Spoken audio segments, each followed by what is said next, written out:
जो इमरान खान साहब ने ये कहा था कि लंदन एग्रीमेंट ये हुआ है, वो यही था कि बाहर एक प्लान बन रहा है कि इसको लाया जाएगा, मुझे अंदर डाला जाएगा, पीटीआई के ऊपर क्रैकडाउन किया जाएगा और इस बादशाह साहब सलामत को उस मनसब के ऊपर बिठाने के लिए हर हरबा किया जाएगा। आपको पता है कि बल्ले के निशान के ऊपर जो मामला उठाया गया कि लोगों के अंदर ऐसी लहर पैदा हो और वो ये समझें कि पता नहीं बल्ले का निशान मिलेगा या नहीं मिलेगा। अगर नवाज शरीफ साहब के पेपर एक्सेप्ट किए जाते हैं, हालांकि वो इस वक्त ताहयात नायल है, सुप्रीम कोर्ट ने उनकी देखें इतराज़ जो है जहाँ पर दायर किए हैं, आप समझते हैं कि उसके ऊपर फैसला हमारे हक में हुआ है। मैंने मरीम नवाज साहबा के हवाले से जो दरख्वास्त दी थी उसमें ये इतराज़ लगाया था, लेकिन वो दरख्वास्त खारिज कर दी गई और मेरे ऊपर इतराज़ लगाया गया कि इन्होंने गाड़ियों के हवाले से तफसील जो है वो नहीं दी। दूसरे नंबर पर बात यह है जो आपने सवाल किया, उसको मैं इख्तिताम दूँ और फिर आपसे इजाज़त चाहूँगा कि इमरान खान साहब के जो पेपर्स हैं उसी बुनियाद के ऊपर रिजेक्ट किए गए ना कि ये सज़ा याफ्ता हैं और सज़ा तो सस्पेंड होगी, कन्विक्शन नो डाउट बाकी है। तो आप ये भी देख लें कि नवाज शरीफ की जो ताहयात नाइली है वो भी बाकी है, वो भी ख़त्म नहीं हुई और किसी और केस में उसका नोटिस लेकर उसके ऊपर उसको एल करने के लिए जो इमरान खान साहब ने ये कहा था कि लंदन एग्रीमेंट ये हुआ है, वो यही था कि बाहर एक प्लान बन रहा है कि इसको लाया जाएगा, मुझे अंदर डाला जाएगा, पीटीआई के ऊपर क्रैकडाउन किया जाएगा और इस बादशाह साहब सलामत को उस मनसब के ऊपर बिठाने के लिए हर हरबा किया जाएगा। आप देख लें कि इमरान खान साहब की नायली वाली दरख्वास्त जो है वो क्यों नहीं फिक्स हो रही, उसके ऊपर क्यों नहीं फैसला आ रहा। इमरान खान साहब की नायली वाली दरख्वास्त पे फैसला आए और खान साहब की नायली ख़त्म की जाए। ये इस्लामाबाद हाई कोर्ट ने भी कहा, बल्कि सुप्रीम कोर्ट ने भी कहा कि आप किसी को इस बुनियाद के ऊपर कि एक माइनर मुकदमा है, ये बेल जो कि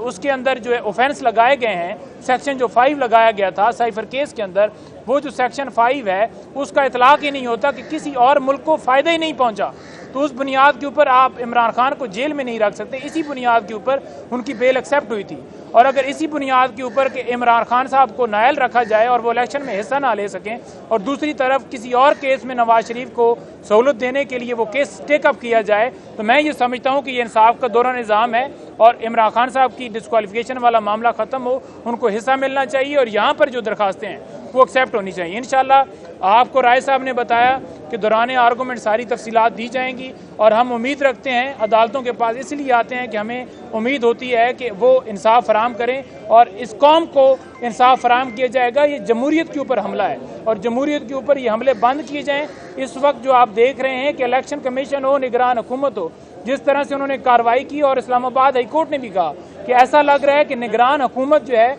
वो इंतखाबात को डीरेल करना चाहती है। इससे ज़्यादा और क्या बात होगी। अगर आंखें बंद कर लें, हम ये कहें कि ये दिन है और आगे वाला कहे कि नहीं रात है, हो दिन, पूरी कौम कहे ये दिन है, तो फिर ना माने तो फिर आपकी मर्जी है। अच्छा साहब ये बताइए कि आपका मुकाबला मरियम नवाज से है एक हल्के में, आपने 3-4 हल्कों से कागज जमा करवाए हैं, तो आप मरियम नवाज के मुकाबले में इलेक्शन लड़ने के लिए तैयार हैं? क्या इमरान खान ने आपको वो हेड दिया कि आपने मरियम नवाज के मुकाबले में इलेक्शन लड़ना है या हल्का तब्दील करेंगे? दूसरी जानिब सनम जवेद ने भी मरियम नवाज के खिलाफ जो है वो दायर की, लगता है पूरी पीटीआई मरियम नवाज के पीछे पड़ गई है। देखिए, मरियम नवाज जो हैं वो पहले यहाँ से भागी हैं, उनको मुख्तलिफ मुकदमात में आपने देखा कि नए मुकदमात उनके ऊपर दर्ज कर दिए गए हैं और आपने ये भी देखा कि ये भाग के वहाँ पर सरगोदा में गई हैं। जो ही वहाँ खान का एक छोटा सा जो है वो वर्कर या एक सामने आया, तो उन्होंने वहाँ से भी भागने का मुजाहरा किया और उस भागने की वाज़ेह एग्जाम्पल ये है कि उन्होंने एतराज़ लगाया मेरे ऊपर कि किसी न किसी तरीके से तमाम जो सरगोदा के जितने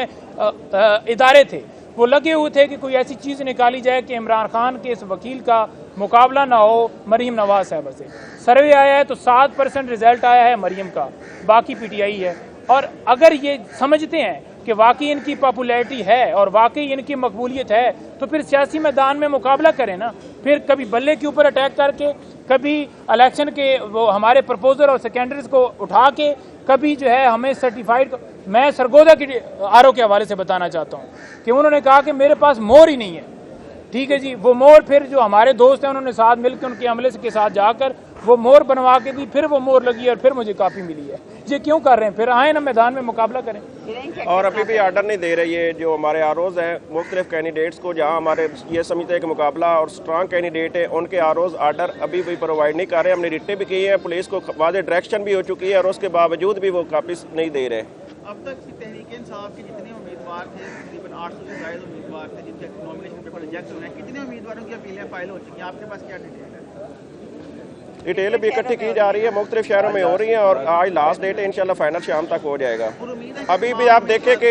यहाँ दायरी ब्रांच में बड़ी लंबी लाइन लगी हुई है। नहीं, आप कह रहे हैं ना कि आरओ फैसले नहीं दे रहे, तो फिर अपीलें कैसे दायर हो रही हैं? नहीं अपील, मैंने कहा जहाँ स्ट्रांग हमारे कैंडिडेट है। नहीं, मैं उसके ऊपर बताना चाहूँगा, वो बात ये है कि जहाँ पर फैसले नहीं दे रहे वहाँ पर हम लगा रहे हैं फॉर्म 32 और 33, जो पहले लिस्ट लगी थी या जो बाद में अनाउंस की गई कि इस लिस्ट में आपका नाम नहीं आया, हम वो लगा के जो हमारे पास कोई भी एक एविडेंस या कोई भी चीज़ है हम साथ लगा कर फाइल कर रहे हैं और वहाँ पर बता रहे हैं कि ये हमें उसकी कॉपियाँ नहीं दी जा रही। और अगर कोई कॉपी लेने जाए और उसे अगवा कर लिए जाए तो क्या ये इलेक्शन एक्ट के अंदर लिखा हुआ है? दूसरे नंबर पर बात यह है कि जो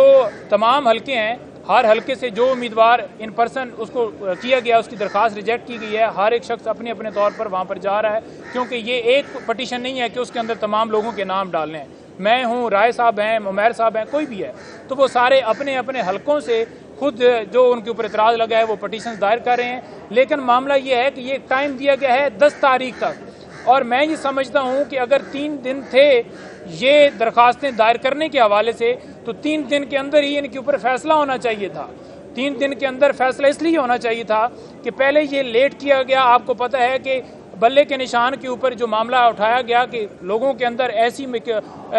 लहर पैदा हो और वो ये समझें कि पता नहीं बल्ले का निशान मिलेगा या नहीं मिलेगा, खान साहब को डिस्क्वालीफाई किया है, वो पता नहीं आएंगे या नहीं आएंगे, पता नहीं इनको उम्मीदवार होंगे या नहीं होंगे। अभी भी PMLN जब बाकी सारी जमातें कैंपेन हल्कों में कर रही हैं, उनके कोई कागजात नामजदगी मुस्तरद नहीं है। हमें 10 तारीख तक लटकाया गया है ताकि लोग जो हैं उस वक्त तक यही रहें कि पता नहीं कौन हमारा उम्मीदवार आएगा। आप देखें कि 1 महीना टाइम रह गया है और इस वक्त तक हमारे उम्मीदवारों के हवाले से अदालतों में मामला पेंडिंग है, क्लियर ही नहीं हो रहा, और वो इतराज़ लगाए गए हैं जो किसी PMLN के एक बंदे के ऊपर नहीं लगाए गए। मैं ये समझता हूँ कि फ़ौरन अभी अदालतों के पास अगर 10 तारीख के लिए टाइम है तो ये 1-2 दिन के अंदर अंदर फैसला करें ताकि इस कौम को इंसाफ मिल सके।